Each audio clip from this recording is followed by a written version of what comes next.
Bathroom वाली चाहत के साइड की कहानी सुनना तो चाहेंगे आप। हालांकि अगर आप लोग 24 चैनल देख रहे हैं, 24 आवर चैनल देख रहे हैं, तो आप लोगों ने इस कहानी को जो है खुद चाहत की जुबानी जो है वो सुन ली होगी। बट क्यों ना अब हम लोग अपने तरीके से जो है इसके बारे में बात करें। अगर सुन ली होगी तो ठीक है, अगर नहीं सुनी है तो मोटे मोटे शब्दों में जो है इसके बारे में मैं आप लोगों को बता देती हूँ। जल्दी जल्दी मुझे इंस्टाग्राम पे फॉलो कर लीजिए और उसी के साथ मुझे मेरे व्लॉग चैनल पे भी सब्सक्राइब कर लीजिए। देखिए, चाहत ने ये बात बोली कि मैं बाथरूम में गई थी और वहाँ पर जाके जो है मैंने बोला कि विवियन विवियन, इसने बोला कि मैंडेटरी है, मैं थोड़ी ना ये सब चीज़ें सुनूंगा। देन फिर उसने बोला कि आप नहाने के बारे में बोल रहे थे, किसको नहाना है। तो फिर विवियन ने बोला कि मुझे नहाना है, मैं अब तो मैं नहा रहा हूँ। तो मैंने बोला हाँ चलो ठीक है। इतने में मैं साइड हो गई। उतने में ही वो अंदर गया और फिर से वापस आया। वापस आके बोला कि किसी को नहाना है। तो वहाँ से जो है रज्जत की आवाज़ आई और उस वक्त जो है मैंने, जब वो बाहर आया ना, तब मैंने दूसरी बार भी बोला कि हाँ मुझे नहाना है।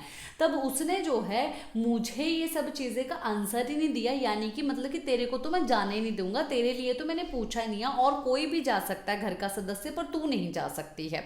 तो फिर ये वहाँ पे रज्जत गया और फिर रज्जत को बोल के गया, देख मैं आऊँगा, मैं ऐसा करूँगा, मैं वैसा करूँगा, वैसा है तो ही तू मुझे ही देना, किसी और को जाने मत देना, ये मत करना, वो मत करना है। यानी कि वो सब चीज़ें, वो शब्द जो भी उसने रज्जत को बोले वो मेरे लिए बोले थे।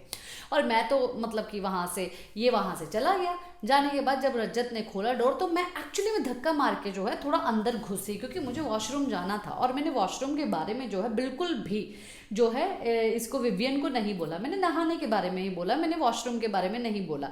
पर उस वक्त मुझे वॉशरूम जाना था और रज्जत मुझे जाने नहीं दे रहा था। तो मैंने रज्जत को बोला कि भाई थोड़ी बहुत इंसानियत है तुम में। तो वो बोला कि तुम पक्का सुसुई जा रही हो। वो बोली हाँ सुसुई जा रही हूँ। तो पक्का आ जाओगी ना, श्योर? तो बोली हाँ आ जाऊंगी। तो बस मैं अंदर गई और फिर जो है कुछ ही मिनट में जो है 1 या 2 मिनट में आ गई। तब तक पीछे से जो है ये दोनों जो है लड़ने लग गए।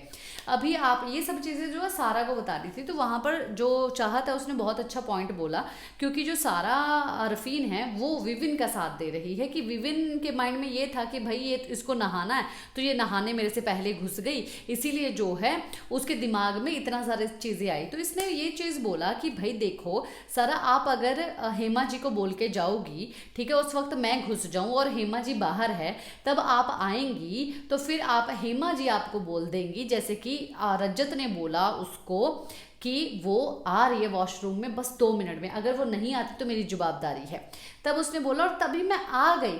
तब क्या आपको बोलना था? हाँ ठीक है, ओके, यही बात बोलनी थी ना। पर वो बोले गया, ये सब चीज़ें प्रॉब्लम हुई है। अभी दूसरी ओर विवियन का कहना ये है कि भाई उसने मुझे वॉशरूम के लिए बोला ही नहीं है, वो मुझे नहाने के लिए बोल रही थी। अगर कोई भी यहाँ पर घर में आके मुझे बोले ना कि हाँ भाई तुम गलत हो, अगर मुस्कान भी आके बोले ना कि विवियन भाई आप गलत हो, तो मैं उस चीज़ को मान लूँगा। पर ये भी चीज़ें उसने जानबूझ के की, जानबूझ के अंदर घुसी, उसने मुझे पूछा नहीं। अभी मुद्दा पता क्या है? मुद्दा ये है कि एक्चुअली मैं विवियन को, चाहत को जाने नहीं देना था, सीधी सी बात है, नहीं जाने देना था। और चाहत ने भी जो है उसको लू के लिए पूछा नहीं कि मुझे लू जाना है, उसने नहाने के लिए बोला। और ये चीज़ वो एक्सेप्ट कर रही है कि मैंने नहाने के लिए बोला। और सडनली जब वो वहाँ से चला गया, जब बाथरूम उसने खाली देखा, तब वो लू के लिए घुस गई। बस ये एक मिसअंडरस्टैंडिंग हुई, ये एक ऐसी बात हुई जिसके ऊपर बवाल जो है पूरे घर में हुआ। और वहाँ पर डेफिनेटली जो है विवियन गलत थे। आपका क्या कहना है बताइए ज़रूर। इसी के साथ मैं लेती हूँ इजाज़त। नमस्कार।